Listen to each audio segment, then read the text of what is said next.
good afternoon, or good morning, really. This is Jorge Cardenas. I am the Chief Information Officer for the City of Brownsville. And what's been happening today, Jorge? So today we are celebrating our first customer being connected to our internet provider.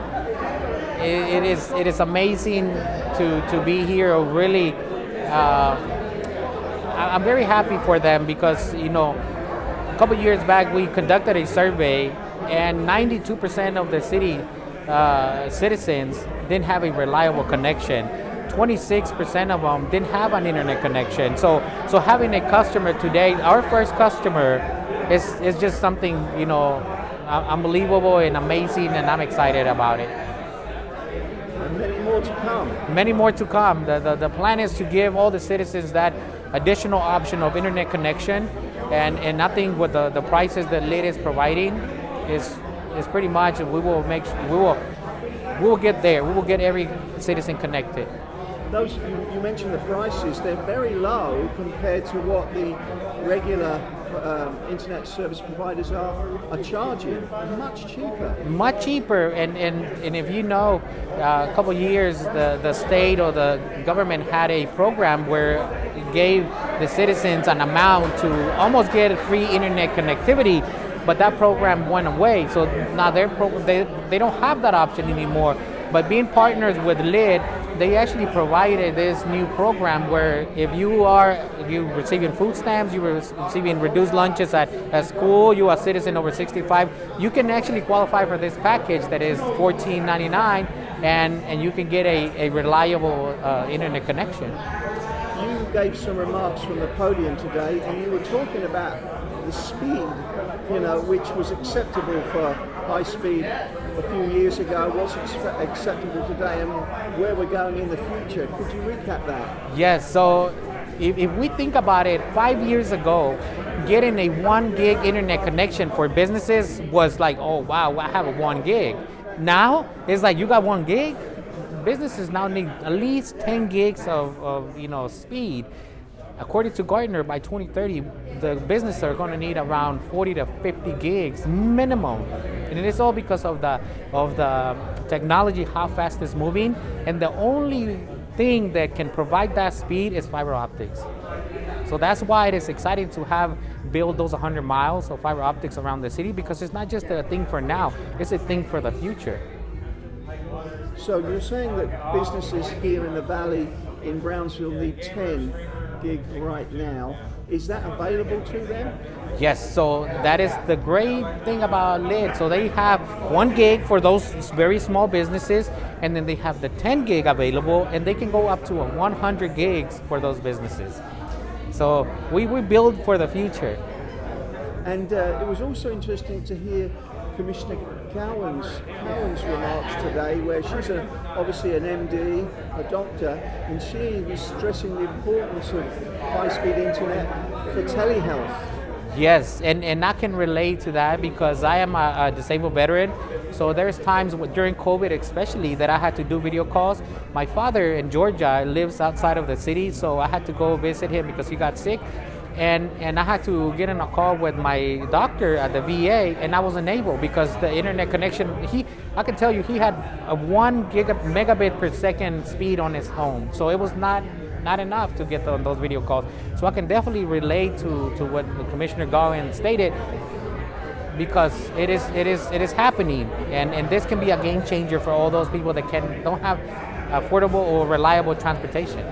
So this service, a combination, a partnership like City Commissioner Helen Ramirez said, public-private partnership, City of Brownsville, LIT Fiber, it's available to the people of Brownsville. But there may be a lot of people in the valley that watch this video and hear about it and say, we want this. Would you encourage other cities to look at something like this, to provide this service for their residents? Oh, I think this is the beginning.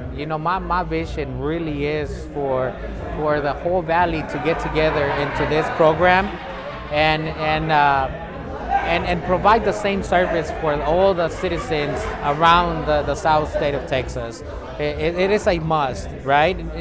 There's a lot of people that don't have internet connection right now, and I think that the best way to do more is getting together, all the cities, all the counties getting together and get it into one program, one plan that can provide this level of service. So it is possible. I would love for that to happen.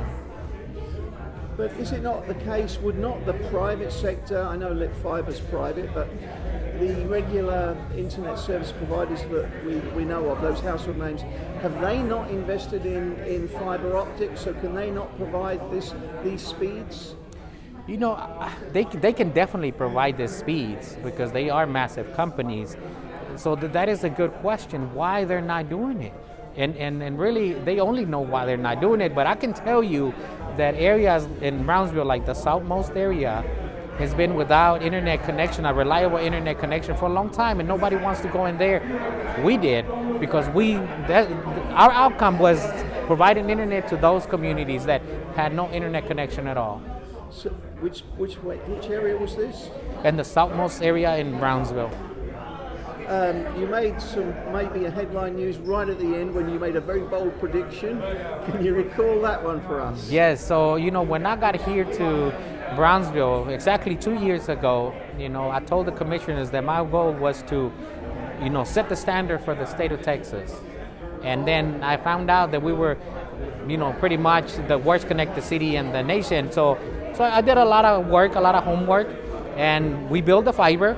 Right now, we got the first customer. The government buildings are now connected with fast-speed internet, from using the fiber that we build. And on July 16, the commissioners approved the first phase of our private 5G network, which pretty much will give the city great benefits, including from quality of life, because now they're going to have internet connection in their parks and their trails. They're going to have emergency call boxes where they can actually, call if they get in trouble. So going from the worst connected city, my prediction is going to the most connected city in the nation. But with the private 5G, we're taking it to the next level. I guarantee you, we will become the most connected city in the world. That's a very bold prediction, Jorge. It is, but that is my vision, and I will do everything that I can to make sure that we get there. Obviously, always thinking about what the city needs and their priorities, but that's the goal. Anything else you'd like to add? No, I just want to say, that the citizens have an option now, another option in the area, and that, please give us a call, ask whatever you need, and we will make sure that you get a reliable internet connection.